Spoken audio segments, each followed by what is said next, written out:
So you ready to talk? Yes. All right. All right, you ready, right? Yes. Fine. Okay, fine.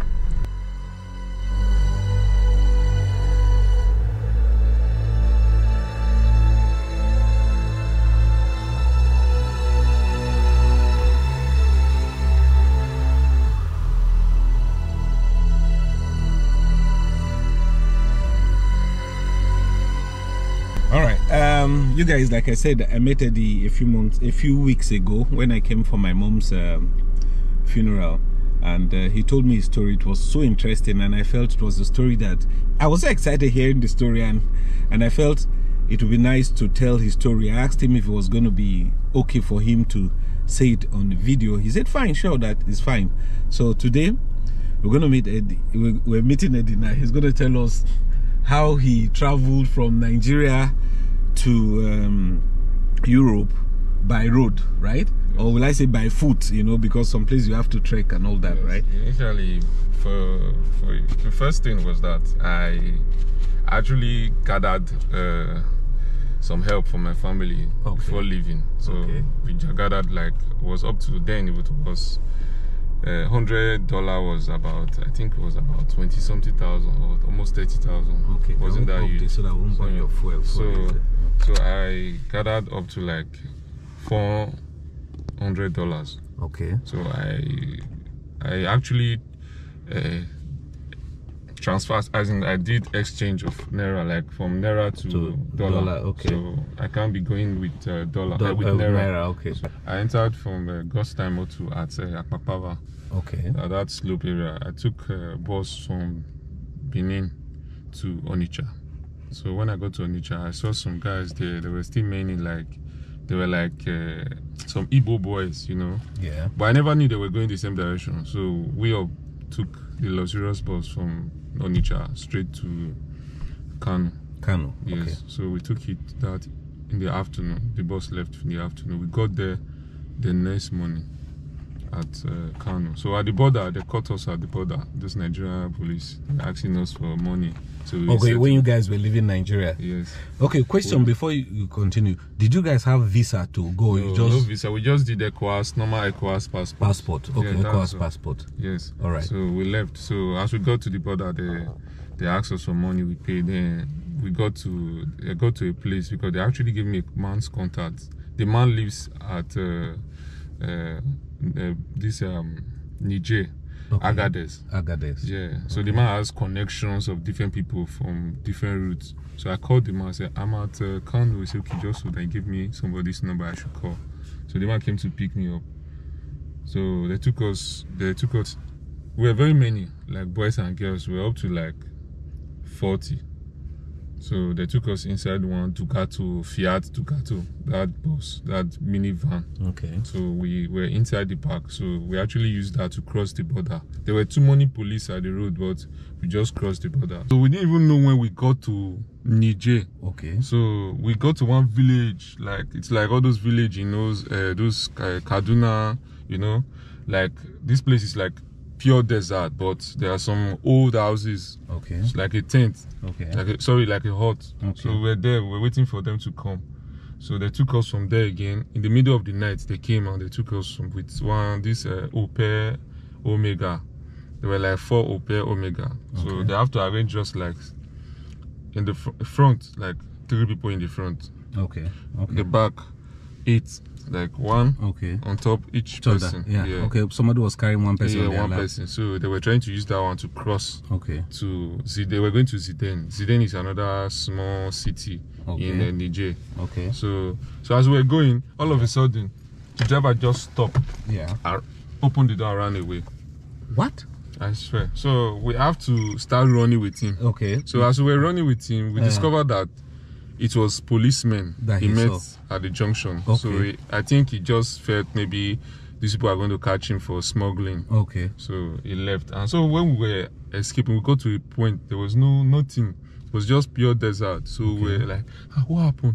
Everybody was like confused. What's going on? Okay. So we're like asking, let's go to the road. Let's go back to the car. Okay. As we were going back to the car, all of a sudden we just saw some bike men. Yeah. These are policemen. They say, stop, don't move. So we stopped and they took us to the road and they were asking us, where are we going? We say we are going to Sudan. They say, okay, where is your passport? We say we don't have passports. And I was the only person having passports. But ECOWAS, but I was hiding because they told us not to bring it out. Okay. So they took us, they said they are taking us to the prison. They took us to the prison in Niger. So we slept that prison that night. All of us. Okay. So the next morning they took us back to Nigeria border. That was when I knew there was a Nigerian border between Nigeria and Niger. So the Nigerians were like, they were angry with us, like, why did we use passport to cross? Oh. So if we have passport, it's just a free pass. Just go there, you'll stamp it. Okay. They say if any of you have passport, nobody agreed. I was the only one that agreed. I said I have. So they opened it and they checked. There was no stamp. Okay. So they said, okay, just give us money to stamp it. Okay. 2,000 naira. Then it was 2,000 naira. They gave them 2,000 naira. They stamped it and they allowed me to go. Okay. I went to Niger. I went there. They took something 3,000 CFA. CFAs. Okay, 3,000 CFAs. They stamped it. They told me where I would enter vehicle that is going to Sudan. Then I took one vehicle. Okay. Passengers were also inside. Many girls, some of them, they come, they say they are not going again. Okay. The stress is too much. So those other 2 Igbo guys with me, we entered the same vehicle. We were going. But they also had passports. They don't have passports. But they found their way. They found their way. They settled the police. Okay. So as we got to Sudan, on my way to Sudan, I have to call the man that is directing me. His name is Dogo. Okay. So I called him. I'm already in Sudan. His man said, okay, just hold on where you are. I'm sending somebody to come pick you up. Then the man came and picked me up with bike. Took me to... The bus was about leaving to Agadez. Agadez is which country? Is also in Niger. Niger too. Yeah. Okay. So I was just there was no chance in the bus already. The bus is already full. So they have to just call the bus to stop. They have to look for a way to smuggle me inside the bus. Wow. So it was really uncomfortable. So we drove throughout the night till we got to Agadez. Agadez is just a place like you call, maybe people have heard so much about Agadez. Yeah. It's not like a big town. It's a big town actually, but it's not a town that you can actually have pleasure. It's just like a desert. Okay. Nothing meaningful, no shrubs, nothing. Just deserts and no trees. No trees. Okay. So we got there and we saw so many Nigerians stranded. So many Nigerians, like some have been there for like a month, 2 months. They don't have money to forward their movement. So they are just stranded with different camps. So some of them don't even have phone to call. So I was the only person having a phone. Okay. Yeah, so I have 2 batteries on my phone, just a mini Nokia. Okay. So when I got to the place where they took us, everybody was like, bro, so you have a phone, give me your phone, let me call my family, I'm stranded. I said, okay, take. They were like using my phone to make phone call. So I took the phone back and I called the man who was directing me. The man took me to his house. So I met so many Nigerians there who were about leaving. So when we got there, they gave us food. When you say who were about leaving, where were they living to? They were leaving to Libya. Okay. The Agadez is just it's like the main. This is just the beginning of the journey. Okay. Agadez is just the place where you can actually. There's no more transiting. Just from there to Libya, downtown of Libya. That is just for you to from Agadez to Libya border. Okay. Yes. Okay. There's no need for you transporting for like taking bus to here. It's just one Hilux. Okay. And everybody are going to load themselves inside that Hilux with their bags, with their belongings and everything. Okay. So when I got there, there were like 4 girls with extra. No, 4 girls, 10 girls, both women. Like then we had about 20 men. So they asked us to get ready. So they took us to one park. It was one Hilux. It was one Arab guy that was driving it. Okay. So the guy asked us to put our belongings inside the Hilux. Okay. So the Hilux was like that backside. Okay, that backside. It was full already. So they arranged the women on top of the goods. Okay. Then the men, they will have to put them cross round the Hilux. Okay, like round the edge. Round the edge. The women were in the middle. Yeah, the women in the middle. Then will give us, there is one stick. There's like a long stick. That stick is a lifeline. Okay. Then as you're sitting down, they will pierce the stick to the edge of that Hilux. Okay. That will serve as your hold or something you're holding so that you won't fall as the hilux is moving. Oh, okay. The stick is very strong. Okay. So they'll just give each and every one staying around that edge to hold. Wow. So they'll just, after arranging us like that, then the hilux will. Some people will sit at the front close to the driver. Those are the VIPs. People that pay the expensive money to travel. Okay. So those ones, they don't touch them. They don't stress them. Okay. So the rest that don't have much money, they will sit at the back. Wow. So we left that day in the afternoon. Okay. As we left, not only that hilux left, it was like by 6 hilux that left. Okay. So there were very many people with different, all were just Nigerians. Nigerians who were seeking just to go outside the country. So as they were like going in convoy, you see the hilux, you see as we're going in the desert, like from. So I thought maybe it's a place where you can actually just go now before tomorrow morning you get to Libya. I never knew it was a very long journey. So we left that night. They drove throughout the night to a certain place. They asked us to park. Then they asked us to sleep under one little tree. Okay. Then we slept there. It was very close to a village. Okay. So the driver left with the vehicle, asked us to sit down there. Okay. So we sat down there, we were thinking, just discussing, man, this journey is difficult. So at that point, some Nigerians were fighting. I don't know what actually happened. So I was trying to separate. Then one of them, I don't know where he got the bottle from. So as I was holding the guy from the back, like, bros, don't fight. This is no good. We're in a journey. Don't do this. So before you know, the guy just took the bottle and was trying to form those Curtis level. You know how they do it in Benin now. So he hit the bottle on his own head. So the bottle splintered. So the bottle, one of the particles hit me on my mouth. So my mouth was wide open. Blood started coming out. This mark. Whoa. So I was like, hey, what's going on? My mouth. So everybody just stopped fighting.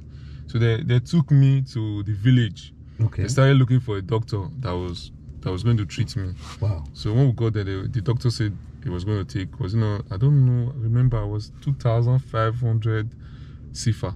Okay. So we gave the doctor that money. Everybody donated, each and every one. Really? To help me treat the mouth. So the doctor gave me injection and then tried to sew the mouth. Suture it. Yeah, just stitch it, the mouth. So after then, I was a little bit okay. Then I already lost a lot of blood. Yeah. So there was no strength in me. So we left. They took me back to the place. Okay.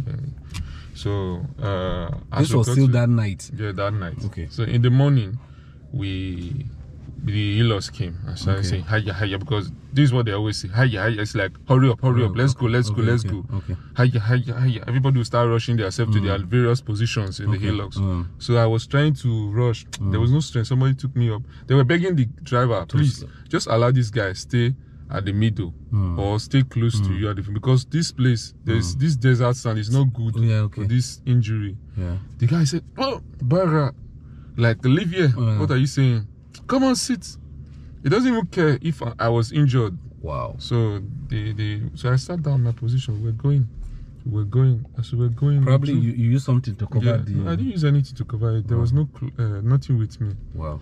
The sand was just there, so I bared it. So question: when you were going, did you have like a bag pack that you have clothes? No, there was, like that? Yeah, I have a bag. Okay. Just a rucksack. This is a bag. Rucksack. Okay. Yeah. I had one. There was just 2 trousers or 2 t-shirts there. Okay. I had this gari.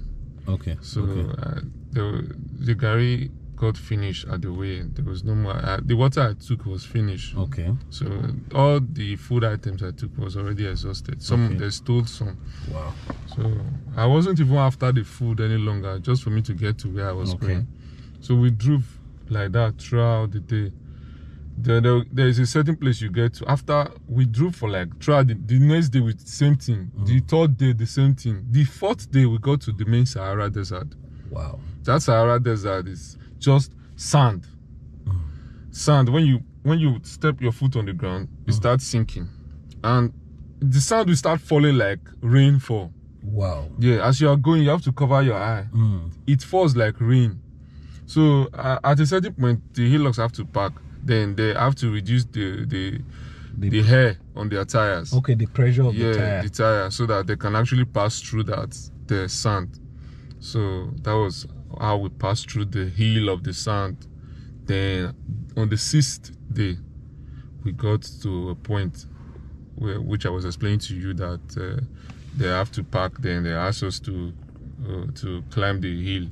So that was how we... Okay, they asked you guys to park. Yeah, they asked everybody to come down. The driver climbed. There was a long hill.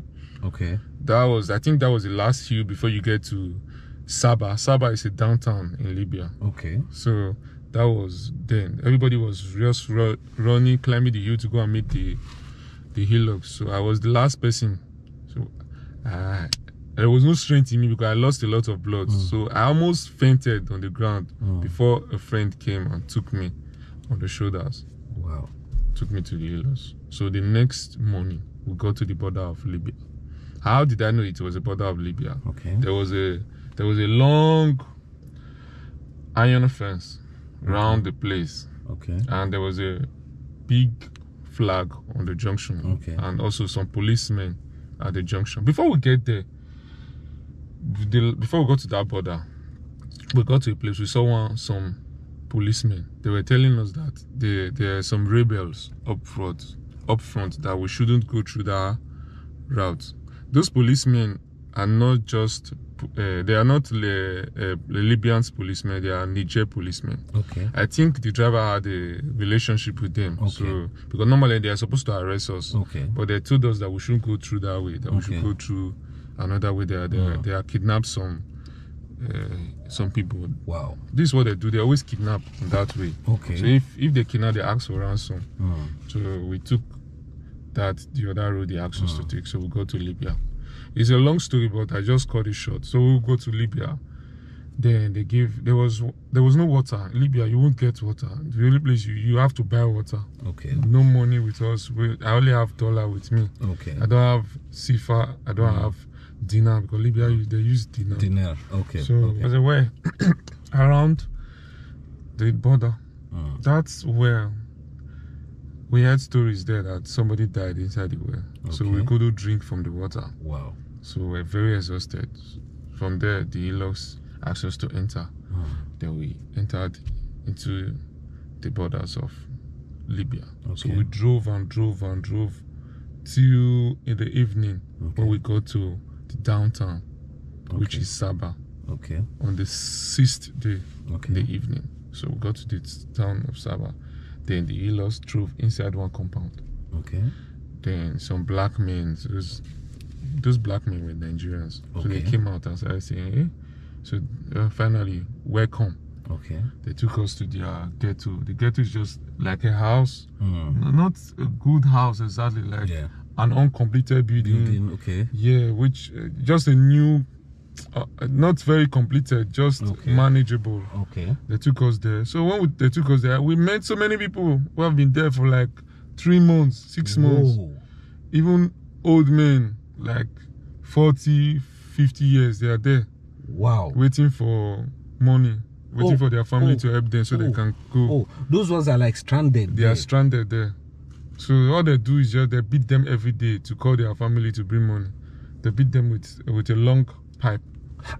So when we go there, there's a restaurant inside there. There's somebody cooking. Okay. But before you can eat, you have to pay 5 dinar. That 5 dinar is a plate of rice with chicken, with fish. So not everybody have that amount. So you have to call your family to get, or if you have money there, they will change it to dinar. They won't allow you. So they asked me if I have money. I said I have money. I gave them the $100 they gave me. I wasn't know how much did they give me then. I remember, I remember you told me about that one man you met, one man that speaks Arab. Yeah, it's that place I met there. Wow. Yeah, so when I got there, I changed the money from $1 to dinar. So I was using that money to actually feed myself. As I was eating, so many people have been there, they don't have food. Jesus. So I can't be eating alone while some people are hungry. I will just buy another plate for them, please. You people should manage this. So I stayed there for 1 month. 1 month. Yeah. Okay, the question is, The money you took, is that the money you were using to feed, or somebody was still sending you money from home? That was the only money you had to feed. Okay. I actually thought that money would take me throughout the whole journey. Okay. But when I got there, I discovered that money was not even enough. Okay. Yes. So when I changed the money from dollar to dinar, the money was kind of low. Okay. The money depreciated to a little amount of money. So I said, okay, no problem. What do I do? So I was there. What they do is that you can't just come and say you want to leave. They have to gather people who can, for example, they need like 100 people from that place. They have to transport them from that place. If you pay, then they will take you from that place to Tripoli. Tripoli is the capital city of Libya. Okay. So if you pay, they will take you to another ghetto, which is Tripoli. From there you can go. Okay.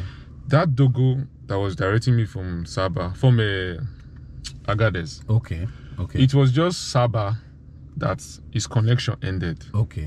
He has no other connection from that Sabah to Tripoli. There's no way you can actually contact him on that. Okay. So I was like, God, I called him. I said, please, sir, can I help me out? Do you have anybody I can meet at Tripoli? The man said, no, I don't have anybody. Just sort your way out. Okay. I said, really? Question I also wanted to ask is it Nigerian SIM card they were still using there? No. I bought a SIM card. Okay. But though I can't remember the name of the SIM card. Okay. Yeah.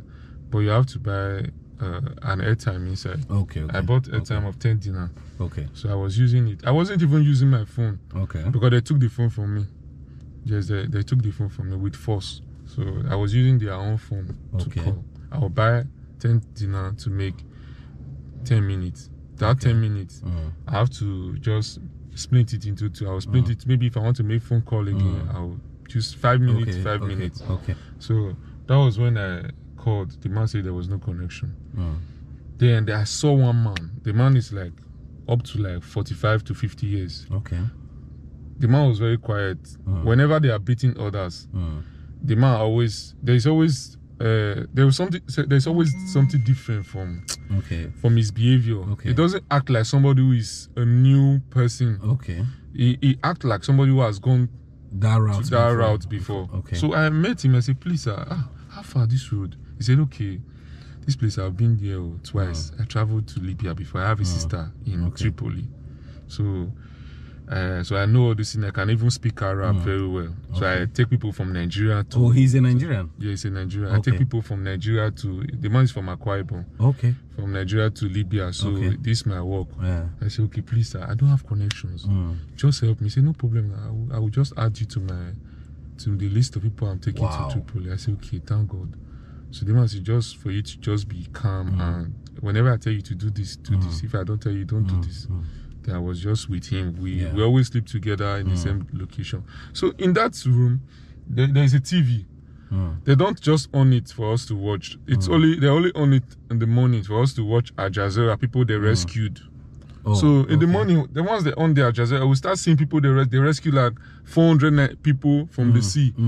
Everybody will like, oh God, please let them rescue us too. They will say, okay, please now pay your money for you to leave this place. This place is not a hotel. You people have to leave this place so that we can bring other people. Okay. So if you don't pay, they will start beating you. They will give you phone, call your people. Then you call them, please. I need money. I want to leave this place. Then maybe your people will start telling you, we don't have money.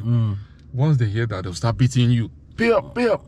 So that your people they'll be hearing. It's like kidnapping now. It's like kidnapping. So they'll start beating you. So when you make a phone call, you start telling your people, please, I need money to cross. They said it's 100,000.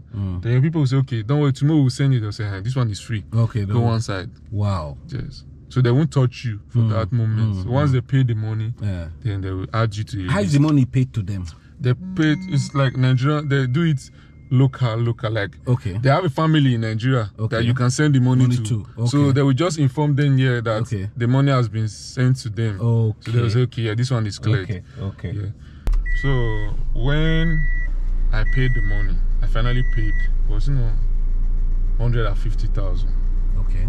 Yes, for me to go, just for me to transport myself from that Sabah to Tripoli. It's 150,000. Wow. So I said, okay. After paying, then they gather up to like, 50 people that could pay. Okay. So they gathered them and they took us to the backside. They brought one Hilux too. Okay. They put us inside. They arranged us exactly, not the way that brought us in. Okay. It was a different way. Okay. Because this time around it's about smuggling you for other people not to see you. You are already in Libya. Okay. So it's not something proud of that you can actually just put your seat at the back. Let's just drive. No. Once if police catches you, they will just arrest you and they take you to the cell. Okay. Then you can spend a year and 6 months. After that, they'll bring you back to Nigeria. Wow. For being in Libya without any document, a year and 6 months. It's illegal. It's a year and 6 months inside the cell. So after then, they took us from that Hilux. We were like sleeping very low. You back of the lay down. Just lay down very low so that you won't raise your head. So the driver was taking us. That same guy that was saying that I had a sister in Tripoli. He can hear Arab very well. Okay. So he heard the driver making a phone call that some people were calling the driver that they should bring those refugees to their camp, that they want to kidnap them. Okay. The guy said, okay, I'll bring them immediately. So he was taking us to a different location, different from where those guys actually wanted to take for him to take us to. So as they were going, the guy was like, hey man, they want to kidnap us. He was telling us, please just pray they don't kidnap us. All of a sudden, the guy had another call. Have you arrived at your destination? He said, no, I'm taking them to... Say, no, just take them to where I asked you to do. Immediately. He said, okay, all right, sir. Then the guy turned immediately. He was actually trying to kidnap us. Wow. So that they can actually give him some part of money. Because this is what they do in Libya. They don't have job. Okay. Kidnapping is part of their job. Wow. So when they kidnap you, they ask for ransom. They start beating you mercilessly. Shit. So this is what they do. So they took us to another Hilux. From there, they were taking us to... So the guy now took you to another Hilux. Okay. So that same guy took us to one ghetto. The ghetto was like a big compound. There was nothing inside, just a big compound, drum of water. They kept us there. Nobody came to ask of us. They just kept us there. They already paid because it's like a hand-to-hand transaction. I'll pay you. Then you will pay another person to, like, for example, I hand over these people to you. I'll pay you a certain amount. Then you take them to a place. Then you hand over them to another place. To another person. Then after the other person take them to another place, then they will still hand over the people to the same to another set of people. Okay. So after then, they just kept us in one place. The guy that actually took us from that gave them that connection that please take these people to Tripoli. Was already thinking maybe we already arrived Tripoli. He never knew that those guys kept us in one camp without their notice. So I don't know how one of us were able to get a phone. Okay. And one of them had the number of the connection man that was taking us to Tripoli. So he called him that these people actually kept us in one place, so they didn't take us anywhere. I say, what? Are you serious? Immediately they called the Arab man. The Arab man came out. We stayed there for like a week. Before you know, the Arab man came out with Hilux. He started beating everybody with stick, hitting everybody angrily. Wow. Then he asked us, now, sure, you want to go to Tripoli? You're going to Tripoli? No problem, you go to Tripoli. He took us inside one tundra. He didn't ask us to sit down, he asked us to stand. We were like 50 at the back of a tundra. We were not sitting. He asked everybody to stand. Because that's the only way he can take all of you. Then I was sitting close to the back. I was standing close to the back. I just think about something. I said, if these Hilux move, that means everybody will just press the person at the back of the Hilux. I said, no, I have to squeeze myself to the edge of that head of the Hilux. Then I managed to squeeze myself to the edge. Then I hold the head of the tundra. Immediately the tundra moved. Everybody was just, please, I want to die. The people sitting at the end of the tundra, they were suffocated. One of them died. Jesus. A girl died. Like, the Hilux was just moving at a full speed, 100 kilometers without stopping. Doesn't even care if you fall. So Jesus. I was struggling. Some of them will just push you from that edge. They will try to push you to the front. I was struggling. Then I still have little strength with me because I'm kind of tall, huge. So I used that as advantage. So I struggled and I got to the end. Before you know, the airlock stopped. I asked us, why are we shouting? Why are we shouting? Before you know, he brought out a gun. He shot the gun on the air. So if we don't quiet, it will kill every one of us. So we're sorry, sir. Then we told him one person is dead. The guy said, really? He brought out the person. They took the person to the desert. They buried the person there. Came back and took us away. Jeez, man. Took us to one desert. This place is like just a little shrubs, like this one. Yeah. There was nothing in that desert. It just kept us the abandoned house. So we were there. No water, no food, nothing. Everybody was just stranded. 3 days. In the morning, my stomach was paining me. Nothing to eat, no water, nothing to eat. So all of a sudden, we saw another healers came. Say, what are we guys doing here? So we said, no, we are stranded. Somebody brought us here. He said, okay, do you have the contact of the person who gave the contact? Say, yeah, we have it. So we called the man. The man said, what? So this is what they do. They called somebody else to locate us to where we are. Then they came with another healers. They took every one of us. They took us to another ghetto. Wow. That ghetto is just Nigerians that are there. 4 boys. All of them have a gun. That run the ghetto? Yeah. So as they came, they were searching us in the middle of the night. Like, what do you have? Nothing. They'll keep you. The girls, the 4 girls that was there, they took them to their room. They kept us, we the men, outside in one ghetto. In that ghetto, we met some people also. Okay. So in the room, we were like more than 100. So we don't sleep very well. We just sleep like this. So in that 4 girls, they were sleeping with them, raping them. Oh my God. In the middle of the night, you start hearing their voices. Wow. So it was really sad. Wow. So in the morning, they asked us to be quiet, just like at school. When we are talking, they say, shut up if you talk. Wow. So all of a sudden, that guy that has a sister in Libya. Yeah, the Akwa Ibom guy. The guy was really nice. That guy had experience before. They don't touch him. Whenever they try to touch him, he'll just speak Arab. I don't know what they're saying, but I believe he's trying to tell them that I'm not a JJC. Yeah, okay. I'm an old timer. Okay. So the guy told them that we don't belong here. We have a certain crew that are going to Tripoli, so they don't have to put us together. So we just stay here. We stayed there for like 2 weeks. Before you know, that period of 2 weeks was just a period of Ramadan. It was Ramadan. So that Ramadan period, they don't travel again. So we have to wait until the Ramadan is finished. So the Muslim people, they fast during that period. So they are really hot-tempered. So when you talk to them, they just react. So that moment, we actually waited for them to finish the Ramadan. It was a Arab man that owns that ghetto. Okay. So on the last day of the Ramadan, the guy came. Okay. He was very happy. Ramadan is finished. Now everybody, we have to go to Tripoli now. Wow. So then tomorrow morning, you guys are going to Tripoli, one after the other.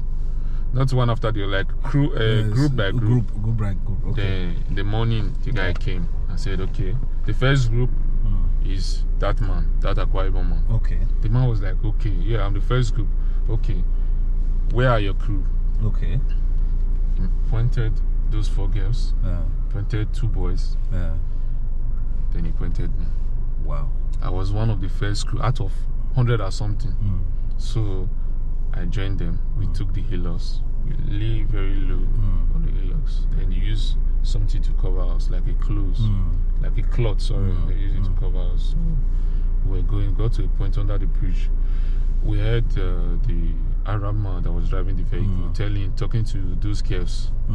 So we actually don't know what they were talking to them, telling them. So we actually don't know what they were telling them. The guy that was that area, Akwa Ibom man, was telling me that the driver was actually negotiating with the girls to collect money from him to sleep with them.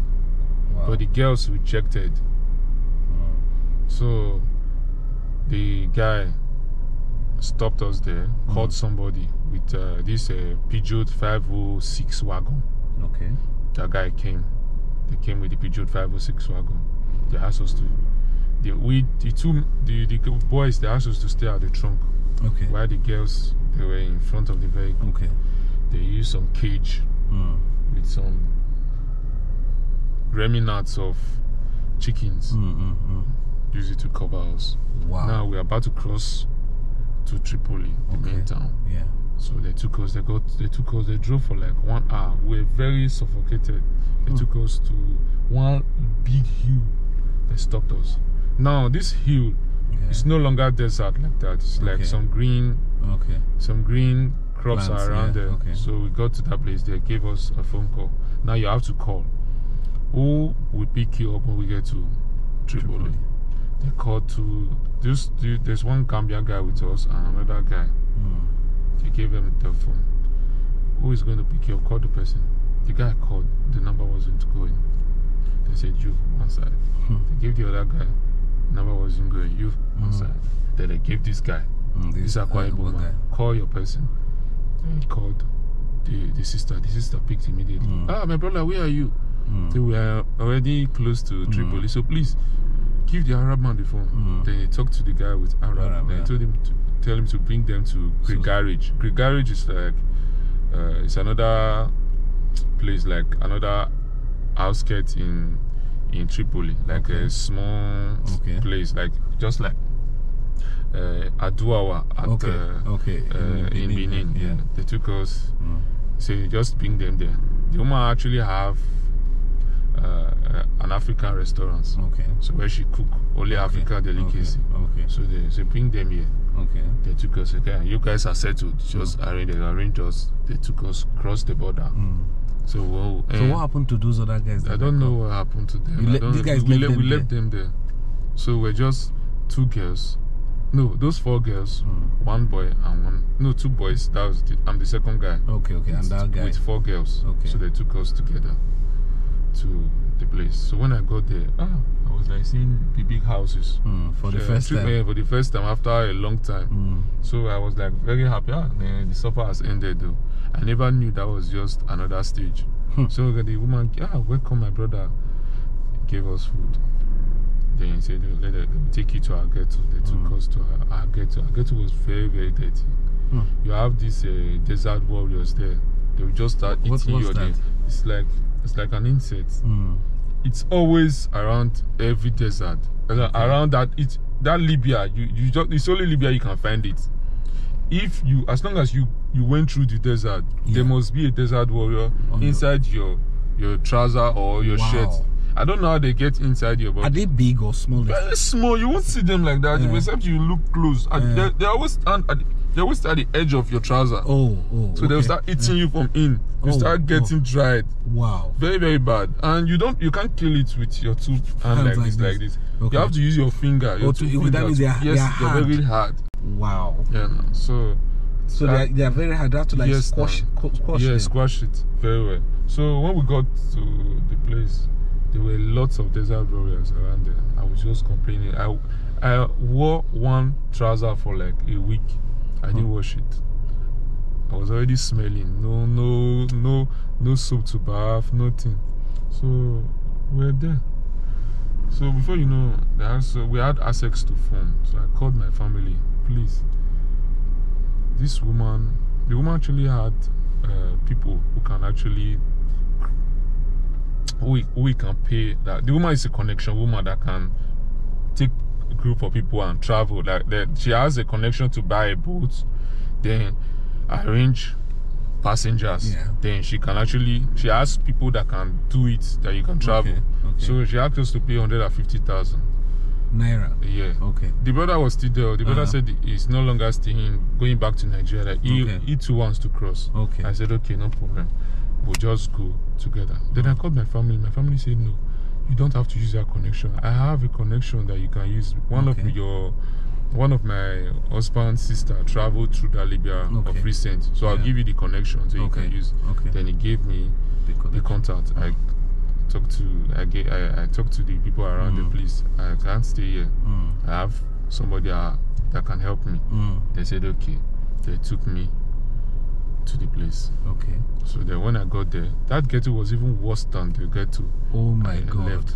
There was just There's a place where they heap jets. Okay.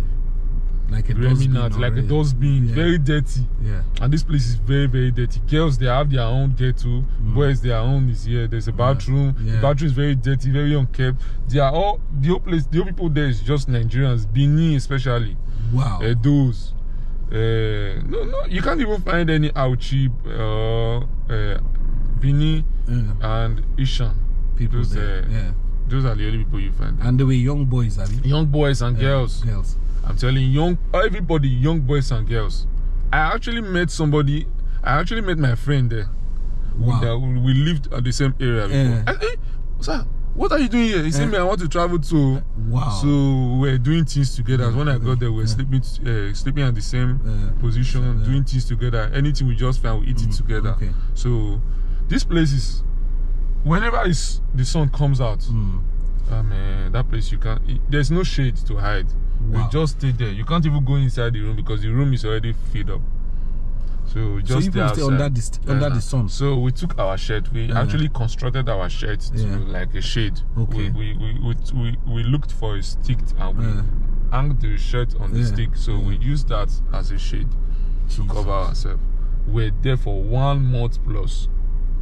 Wow. So the only fee you can actually pay to live, crossing fee was 150,000. Yeah. So I called my family, they paid.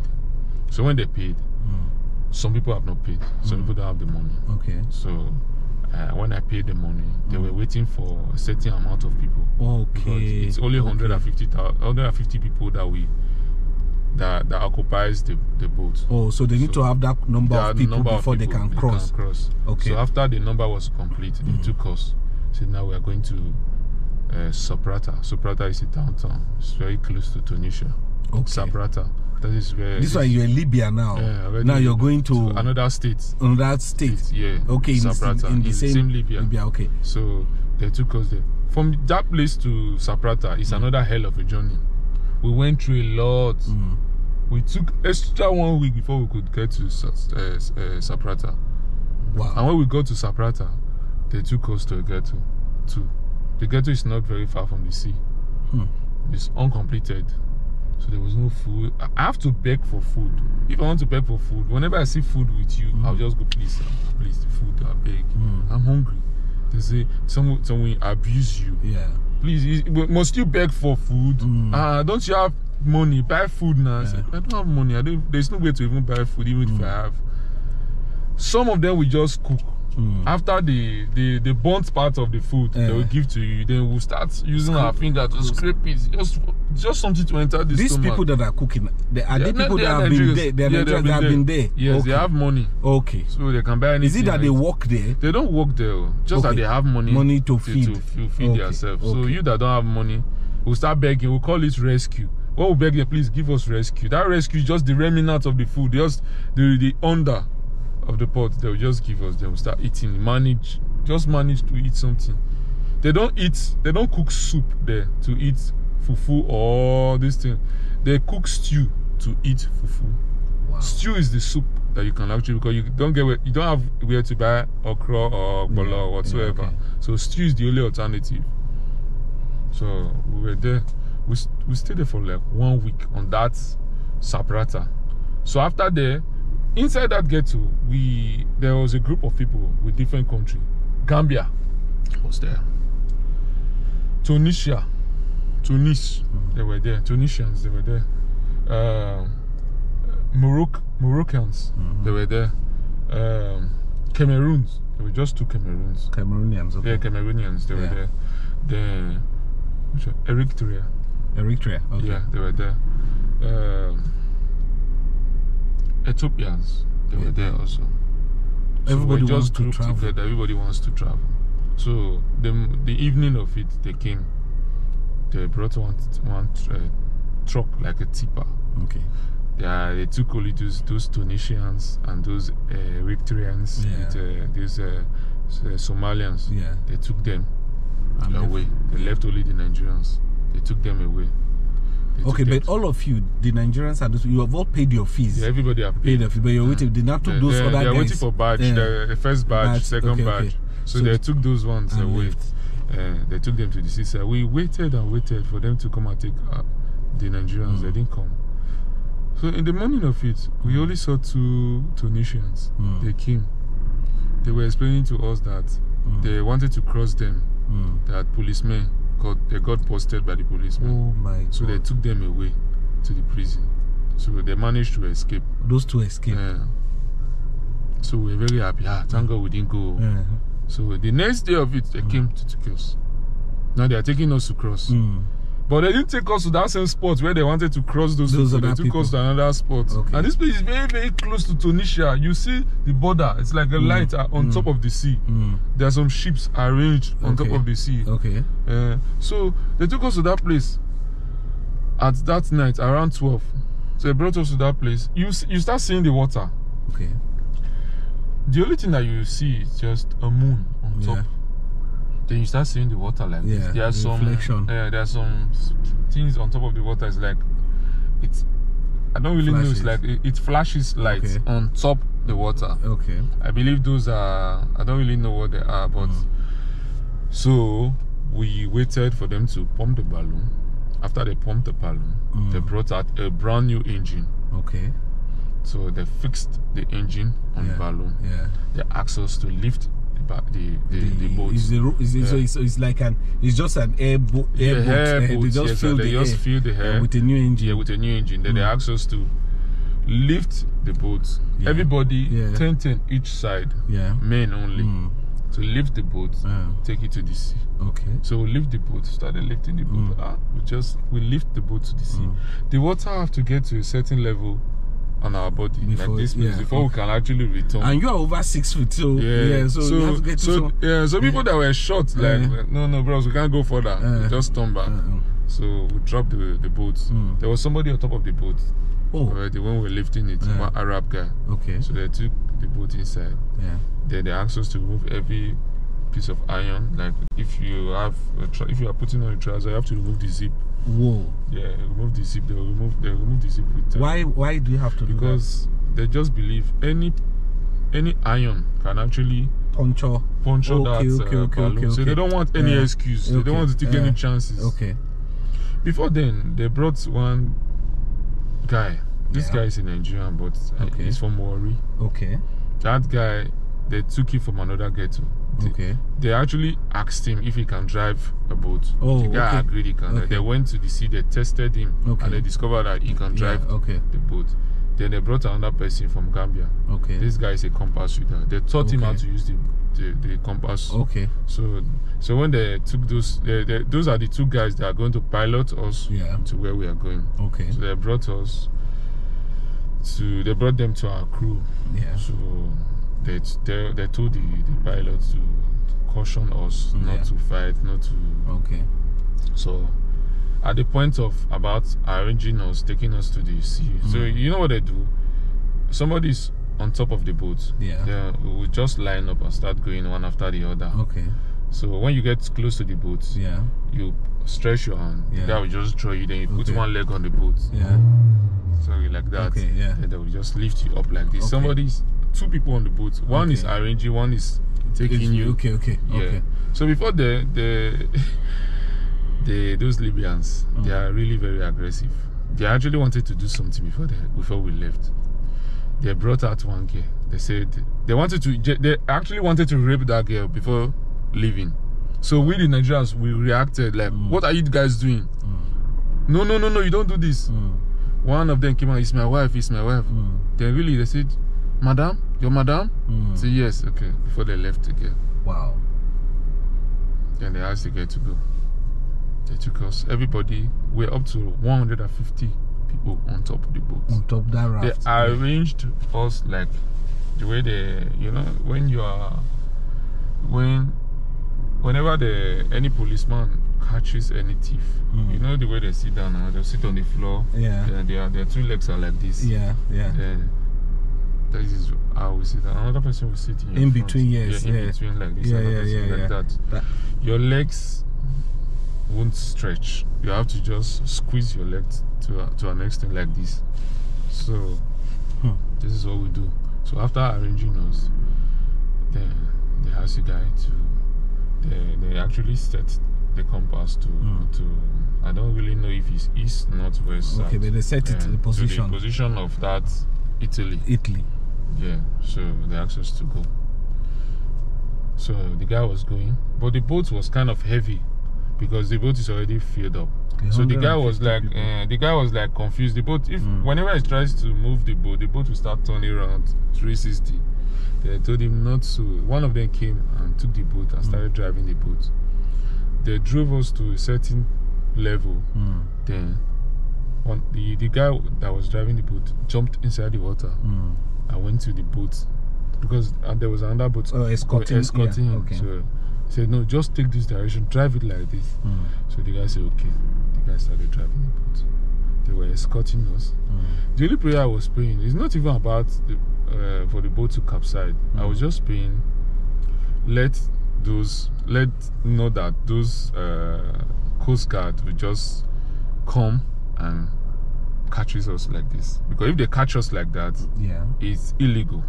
Because so many boats every day, they always catch people on top of the sea, and when they catch people on top of the sea, those are the Libya Coast Guard. When they catch people on top of the sea, they take you back to Libya, and when they take you back to Libya, you go underground prison for 1 year and 6 months, must be completed.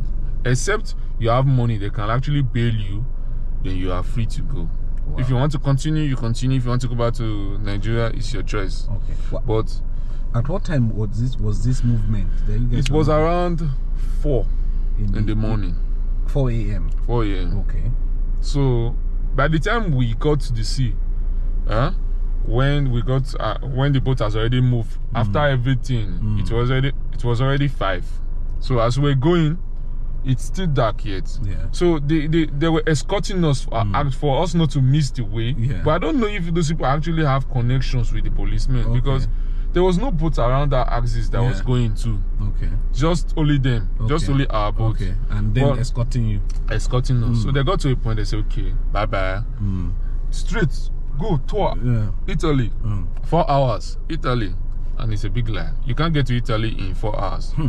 So we're going. I was actually sitting inside the boat, not at the edge of the boat, because there are some people sitting at the edge of the boat, like this. Okay. So if you sit at the edge of the boat, there's one leg inside the water, one leg on the boat. Wow. So anything can happen. And if peradventure the boat tried to wave, the people sitting at the edge, they are the first to go fall inside the water. Yeah. So were you guys having life jacket or something? No life jacket, nothing. So if peradventure that boat just turned and everybody falls inside the water, everybody will just die. There's no way we're actually going to survive that kind of incident. Yeah. So we left. As we were going. Before you know, it was already done. The whole place was bright already. Yeah. So we're going. The guy was just complaining, man, this place, saying, I'm confused. I can't see anything. That's the boat guy. Yeah. Before you know, he heard another boat from our side coming with full speed. Another boat also carrying 150 people. The guy, that guy was just, I think there are Gambians and Nigerians inside that boat. The guy was just driving the boat. I have no mercy. I don't care. Let me just go to the direction they're asking me to go. And you guys were driving more carefully. More carefully. So the guy saw that guy with his speed he was going. Said, no, I have to just go with this guy. Okay, that guy passed you guys. Passed us. So the guy left. He started following him. Okay. They were just going in convoy, like bomber to bomber. The guy was like, man, I have to follow this guy. I like you understand? Let me just follow this guy. And we noticed the same direction of the compass. That was where that guy was going. So we started going. So we got to a point. The place, the sea is like a hill. Okay. We started climbing. You start hearing the engine noise. Like the guy raving more. Raving more. So as we were going, we got to a point. It was like a slope. Okay, as if you're going up, you're going to be descending. Okay, yeah. So we're also going. The guy asked us to be quiet. Then we got to a point. It's already afternoon. The sun is already hot. So I was like suffocating. There's some particles of water entering inside the boat because salt water, because the boat was very, very. The sea was really filled up. So when the sea wasn't that level, it was rough, kind of rough. So there are some waters entering inside. So as the water was entering inside the boat, you start feeling some waters inside your trousers. So I was my bum was inching me. So I asked the guy, please. The guy that was sitting close to me, like, please let me just stand up and stretch up my leg a little. The guy's okay, please be quick. You know, they arranged us so that we don't lose guard you. Said okay, no problem. I said thank you. Then I stood up. That was the very first time I saw the water with my 2 naked eyes. Wow. I was shocked at what I saw. I wasn't really expecting what I saw. There was nothing left. It was just cloud round and water and a big sea, very blue. Wow. Jesus Christ. I was like, God of mercy, so I'm just gonna die. Then I sat down immediately with a lot of fear inside me. Then I sat down. I was like thinking, God, so this is how I'm gonna die. And there they gave us 3 kegs of 50 liters of fuel. Okay. That 3 kegs of 50 liters of fuel, it was 1 left. So the guy was just still going. So we got to a certain point. The guy said, please, we should just, there's something he wants to tell us. I said, what is that? He said, there's one line. You can see one line on the sea. There's the side where we are coming from is kind of greenish, while the other side is blue. It's just a line. The water, they don't mix together. It's like a border. And this is the border where they actually asked us to get to. Okay. That's 3 kegs of fuel won't actually take us to Italy, because Italy is quite far. If, for example, Italy is 20 miles, that fuel is going to actually take us just 7 miles. Okay. To the European borders. Okay. African and European border. The blue sea is European borders, while the green sea is the African border. So when we got to that place, the guy said, okay, he wants to cross. We said, no problem, cross now. This is the same direction we are going now. The guy said, okay. Then he crossed. Before you know, the other Gambia guy, the other boat, their fuel got finished at that point. Okay. They already crossed. Okay. So we crossed to the other place. That boat, but you see, had 1 gallon. 1 gallon, but it was half. Okay. So about 25 liters. And the other boat, the Gambia boat, there was no hair like that. The boat was already sinking a little. Jeez. So they were like driving towards our direction. They said, no, if you come here, we will just pause this boat. Don't try yourself to come this way. So we asked them to give us some yards, some space. They said no problem. They gave us some space. Before leaving that Libya, they actually gave us 1 phone.